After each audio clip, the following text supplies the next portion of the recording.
तकनीक को समझने में और जैसे जैसे तकनीक बढ़ती जाती है बीमारियों को समझने का बहुत अच्छा मौका मिलता है। और बात अगर न्यूरोसाइंस की करें तो उसमें एमआरआई ने हाल फिलहाल के दिनों में काफ़ी तरक्की की है। हमारे साथ डॉक्टर गायकवाड़ मौजूद हैं।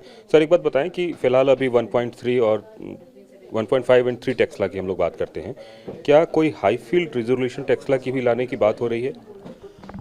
फिलहाल एम्स में 1.5 टेस्ला से लेके 3 टेस्ला तक 5 एमआर स्कैनर्स है। ठीक है, एम्स मेन में एनएमआर में है, गामा नाइफ में एक 1.5 टी है और ट्रॉमा सेंटर में एक और मेन रेडियोलॉजी डिपार्टमेंट एक और है। तो टोटल मान के चलिए कि 6 एमआर है। 3 टेस्ला के ऊपर अभी फ़िलहाल कोई टेक्नोलॉजी एम्स में उपलब्ध नहीं है, बट इस पे विचार जरूर चल रहा है कि 7 टेस्ला एमआर जो मोस्ट लेटेस्ट टेक्नोलॉजी है जो ह्यूमन बीइंग में सेफ पाई गई है उसको लाने की कोशिश चल रही है। इस टेक्नोलॉजी के अपने एडवांटेजेस है। ऑब्वियसली अगर आप 3 टेस्ला से 7 टेस्ला पे जाएंगे तो मैग्नेट फील्ड स्ट्रेंथ बढ़ रहा है, मोर देन डबल हो रहा है।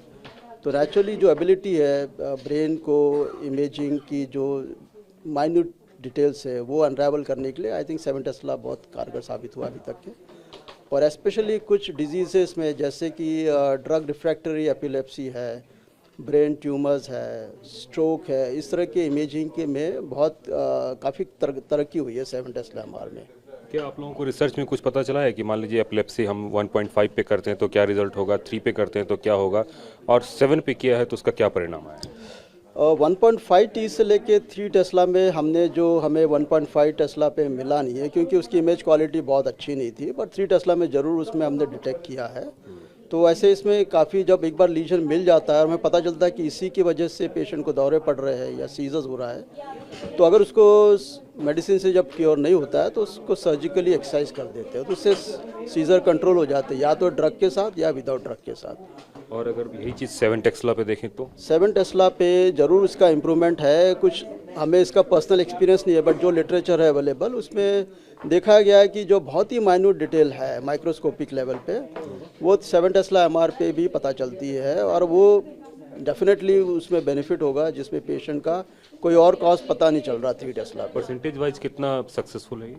परसेंटेज वाइज एग्जैक्टली तो मैं फिगर बता नहीं सकता कि जब तक कि हम काम नहीं करेंगे हमें खुद भी पता नहीं चलेगा। बट हमने अभी एक स्टडी हमारे यहाँ पे की है 3 टेस्ला पे, जिसमें हमें रेगुलर एमआर पे नहीं पता चला, बट हमने कुछ फ्यूजन टेक्नोलॉजी यूज़ कर ली, जैसे पेट एमआर फ्यूजन हो गया।